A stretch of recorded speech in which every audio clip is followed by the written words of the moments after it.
बच्चों, आज हम पढ़ने जा रहे हैं पाठ 9 विशेषण।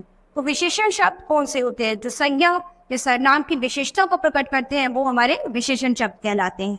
तो आइए कुछ विशेषण शब्दों के बारे में हम इस पाठ में पढ़ेंगे बच्चों। तो यहाँ पर आप ये चित्र देख रहे हैं, ठीक है। इसमें बहुत सारे हैं, बड़े भी हैं, बच्चे भी हैं, ठीक है। वो पढ़ते हैं। बिंदु के घर पार्टी हो रही है।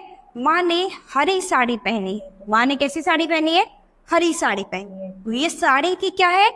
विशेषता है कि साड़ी कौन सी है? हरे रंग की है। बिंदु ने लंबी स्कर्ट पहनी है। अब बिंदु ने क्या पहनी है? लंबी स्कर्ट पहनी है। तो स्कर्ट की विशेषता क्या है? कि वो लंबी है। सबको ठंडा शरबत पिलाया जा रहा है। तो सब क्या पी रहे हैं? शरबत। तो शरबत की क्या विशेषता है? कि वो ठंडा है।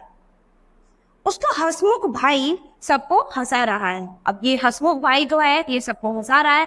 तो इसकी विशेषता क्या है? कि ये थोड़ा हंसमुख है, ठीक है। तो हंसमुख इसकी विशेषता हो गई।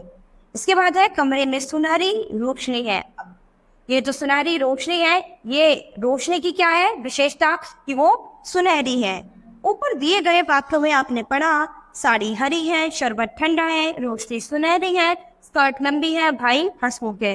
तो क्या है? ये सब क्या है? ये आपकी विशेषता है, यानी संज्ञा की विशेषता को प्रकट कर रही है।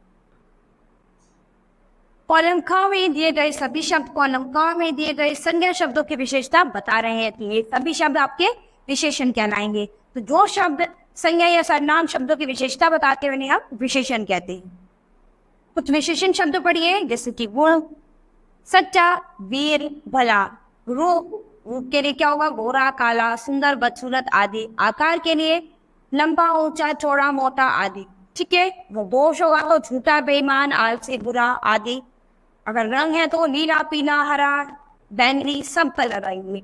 माप तोल है तो 100, दर्जन, 4, मीटर, 3 लीटर, ये सब आपके माप में आएंगे। इसके बाद हम कहेंगे विशेषण की पहचान। विशेषण को पहचानने के लिए वाक्य में कितना, किस या कैसा आदि शब्दों से प्रश्न बनाकर आप पता लगा सकते हैं। जैसे स्कर्ट कैसी है? तो क्या है? कैसा, कितना, किसका। तो इन शब्दों का प्रयोग करके आप विशेषण का पता लगा सकते हैं।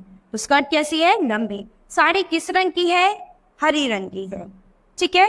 उसके बाद ये जो अभ्यास है ये आप अपने होमवर्क में करेंगे। तो बच्चों, यहाँ पर आपने कुछ विशेषण शब्दों के बारे में पढ़ा है। ऐसे ही कुछ शब्द आपको अपने घर पर अपने नोटबुक में लिखने हैं और उनका उच्चारण करना है कि उनमें क्या विशेषता आप बता सकते हो।